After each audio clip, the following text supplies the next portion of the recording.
Hello everyone, my name is Dr. Smriti Ahuja and today I'll be sharing with you some effective tips and hacks for proofreading your research manuscript on your own.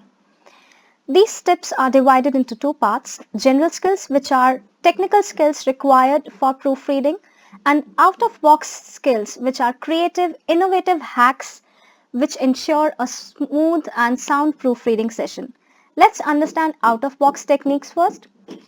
First and the foremost is to read your sentence, every sentence focusing on its accuracy, but read it at a very slow pace and read it aloud so that your ears can identify the mistake while you are spelling out every word and sentence. Next is to put yourself in a place which is different from where you usually write your research.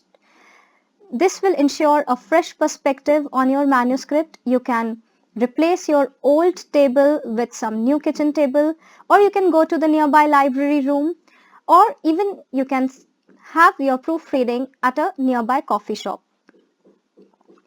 Next is to ensure that your environment, your room is devoid of any distractions, any noises, or not even your co-workers are in contact while you are proofreading.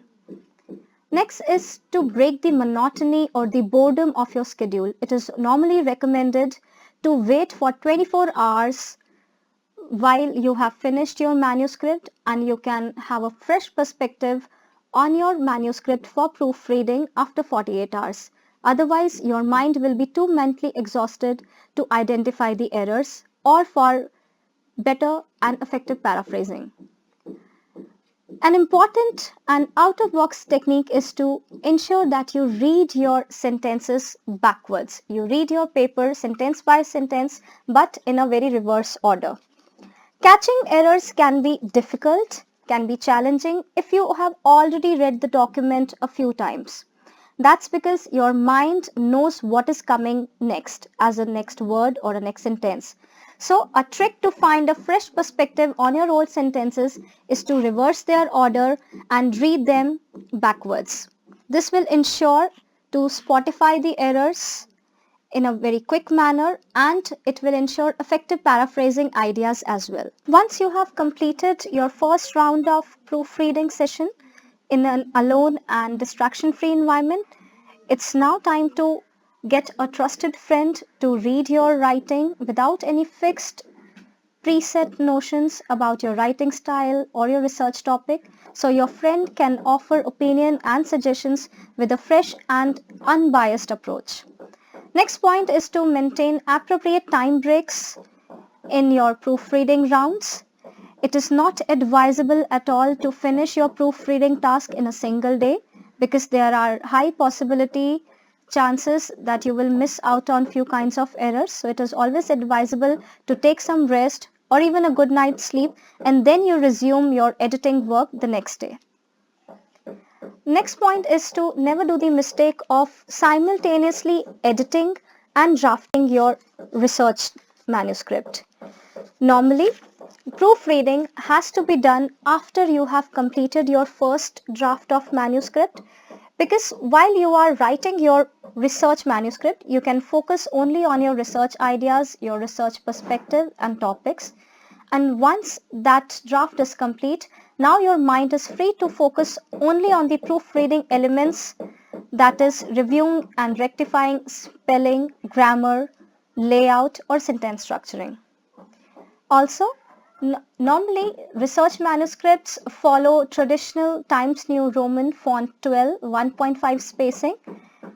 For proofreading, you should break this monotony and you can change it to even a larger font, even a color or a completely different layout, so that you can identify the mistakes.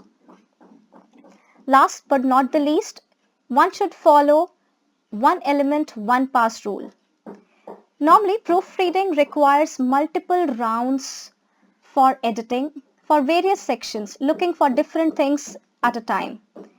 In a single pass, in a single round, you should focus only on one category of elements. For example, you can have one proofreading round or pass only for identifying punctuation mistakes, then another round only for the spelling mistakes and the grammar part, a third and separate check for elements like tables, captions, or even statistical calculation. Now let's focus on the general or technical skills required for an effective proofreading session. First and foremost is to brush up your grammar rules for English language, to spot errors in punctuation, placement of apostrophes, word choice, sentence structuring, verb tense agreement.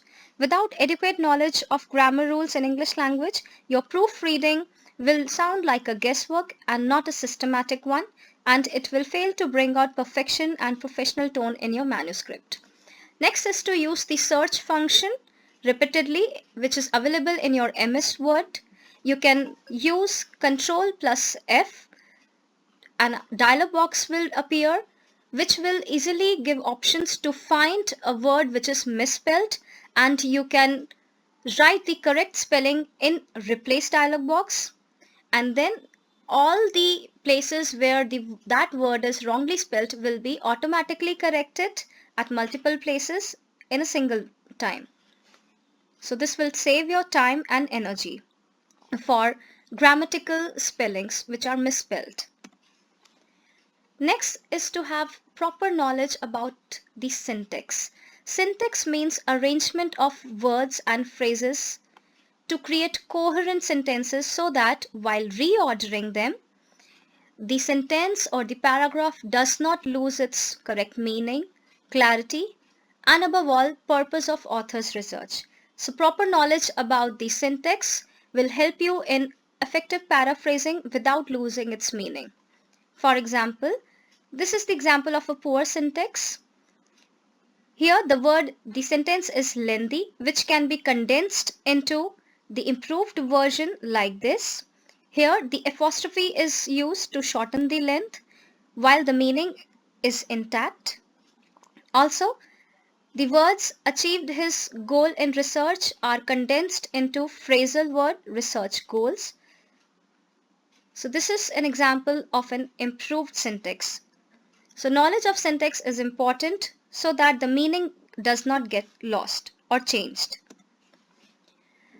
Next point is you can print out the whole thesis or the manuscript for proofreading. This point is for scholars who are beginning their proofreading journeys or who find the touch and feel of the physical paper appealing. For them, you can use a paper version and you can use a ruler or a scale to scroll down line by line, sentence by sentence, which will help you to identify the errors quickly. Next point is to keep a dictionary handy or even a style guide handy, which will help you in giving you synonyms, suggestions, word choice, which is effective for paraphrasing. For word count reduction, if you need to limit the words according to the targeted journal guidelines, and vocabulary enhancement. I hope you find today's content valuable and informative. For more assistance and proofreading services, contact me, Dr. Smriti Ahuja, at the email ID mentioned. Please subscribe to the channel Learning with Chandan. Like, share, and post your valuable feedback and comments on Learning with Chandan for more future valuable research content. Thank you.